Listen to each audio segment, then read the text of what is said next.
It is one of the absolute best films of the year. I know this without even having had a conversation with Alonso about it. I think you're going to agree. It is The Brutalist.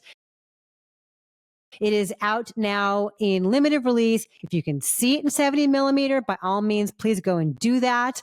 This is the latest from Brady Corbet, starring Adrien Brody. It is an epic. Alonso, what's it about? Yeah, spoiler, I do agree with you. All of them? Yes. Tell me, why is an accomplished foreign architect shoveling coal here in Philadelphia? Adrien Brody stars as Laszlo Toth, an architect who makes it to America after World War II, after being liberated from a concentration camp. He is a visionary and way ahead of where architecture is. So, of course, at first people are a little bit put off by what he's laying down, but he does find a wealthy patron, a billionaire played by Guy Pearce, who seems to be the answer to his prayers, who's going to give him carte blanche to be as creative as he wants. But wouldn't you know it, the money people just always get in the way where art is involved. At some point, Laszlo is joined by his wife, played by Felicity Jones. And yeah, this is an intimate epic. This is a movie that is huge and sprawling and shot in 70 millimeter and comes with its own intermission and overture. But it is about people. It is not about, like, you know, giant sinking ships or you know, other sort of things that epics have been about lately. It's just about people. It's about art. It's about art versus commerce. It's about the back half of the 20th century. It's about dealing with trauma through your creations. It's about a lot of things, and it handles it all beautifully, and apparently at a low budget. Like, this movie costs like no more than about 10 million bucks, which amazing. Is the kind of movie we're always complaining that they don't make, which is the mid-budget movie about adults doing adult things and having real lives that are recognizable. So yeah, just on paper, for its existence, this movie is something to celebrate. And then there's the movie itself, which is gorgeous and brilliant and provocative, and the score is amazing, and the performances are out of sight, including Felicity Jones, who not always my favorite actress, but I think she's great in this. You know, Guy Pearce, Joe Alwyn, all the way down, you know, Alessandro Nivola, some just a really dynamite ensemble, and a film that wraps its arms around giant ideas and leaves you thinking about them and looking at the world and the way that artists exist in the world in a way that maybe you hadn't before. Yeah, one of the things it's also about is the American dream. And it's what his idea is of it and how he has to compromise or not to achieve it. That's the thing. It's like he has his idea of what America is going to mean to him in terms of being an artist, in terms of being a success. And he rides this line between like what's expected of him as an immigrant and what he expects of himself as an artist. And that's where this tension comes from throughout this film, because Guy Pearce, although he is, you know, the benefactor, he is initially not all that delighted with his work, but then that comes around, and that whole process is hilarious and fascinating. He feels like, okay, here's my freedom, right? I can now do what I want and express myself how I want. And that may not be the case. And so that's a fascinating tension that runs throughout. Yeah, this is an epic in every way. And it signals itself as such from the very beginning, from the first shots and from the first beginnings of that score, which is grand and imposing like a piece of brutalist architecture. You know, it's big and intense. And I think it's going to be potentially off-putting in the way the brutalism is as a style of design. I personally like it. I like minimalism. I like simplicity. But I also like how you realize over time what the title can mean, because it can apply to different people as well as just that style of architecture. It's an art movement, but it's also a way of behavior.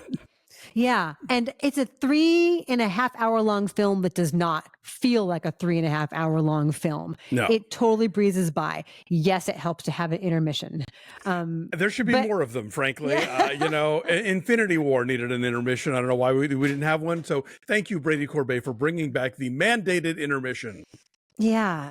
And yet, like, it kind of snuck up on you, like, oh, we're halfway through already. Oh, okay. Yeah. No, exactly. Keep on going. Felicity Jones doesn't even appear until the second half. You know, you think, what, already? What? And yeah, no, there's never. This is not a butt shift watch checking movie at all. It moves along at a zippy clip, and this is a film again about ideas and about people. But it is put out there so beautifully. The way, like, when we first the first time that Brody's character has been commissioned to create something for Guy Pearce, this incredible library.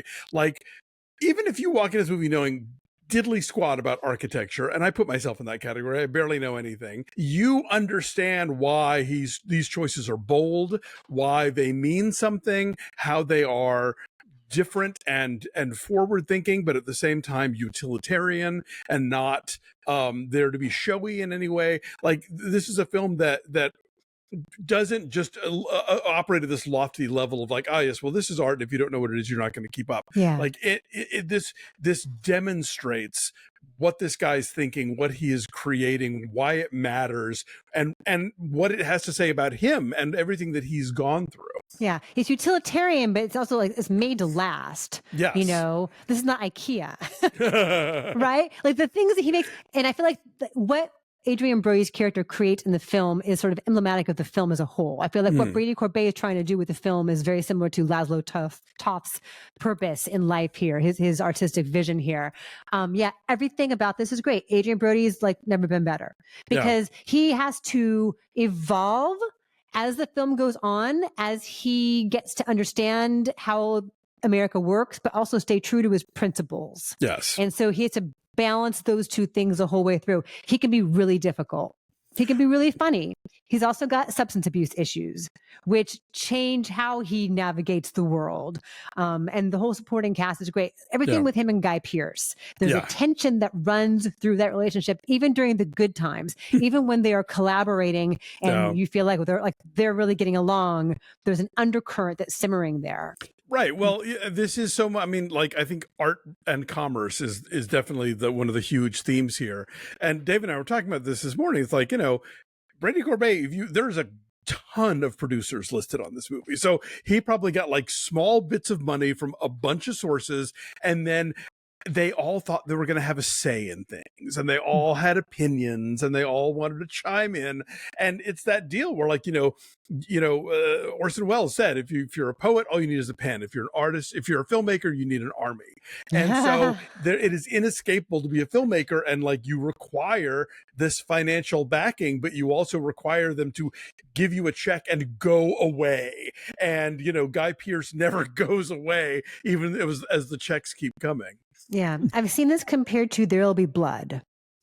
In terms of like the grandiosity of it, and the darkness within the heart of the American dream, like the truth of that. Somebody who has vision for America, but what does that really mean? Like, I see that. I do. It's very much its own thing. Yeah, and his style is not Paul Thomas Anderson's style. It's very different. Citizen Kane. Who builds these institutions? What inspires them to do so, and what's really their agenda? And having done so, I have to give it up for Lol Crawley, one of the great cinematographers out there, because I swear I always remember this movie in black and white, and then I go back and I see like clips or something, and I'm like, oh no, it was in color, but I just for some reason think it was in black and white because it is so desaturated and so has I'm about to host a screening of Carol with American Cinematheque, and I read this whole thing where Ed Lachman talked about how the reason that Carol looks so different from Far From Heaven is because the 50s is one thing, but the late 40s is something else entirely.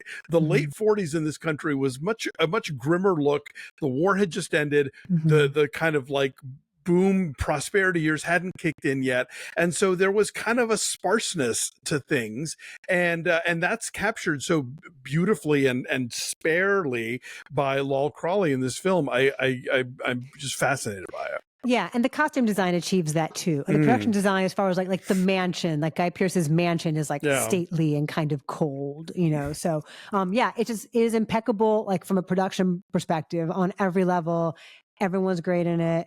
If you can see it in 70, please do. Please don't be daunted by the running time or the fact that it seems like an overwhelming kind of thing. It's overwhelming in a good way. Yeah. Look, if you would devote this kind of time to Ben-Hur, you can give it to The Brutalist. Yep. All right. What's your number then? A 9.5. Yeah, it is definitely. I'm still hammering out my top 10 list, but it's going to be on there. Yeah, I was going to say like 9.5 as well. I don't totally love the epilogue, but everything else is excellent prior to that. It's a bold swing like everything else in this movie. It is. Yeah. And I did a top 10 list already and I did not rank mine. I did mine alphabetically because I don't want to have to choose. I know, but it is up there.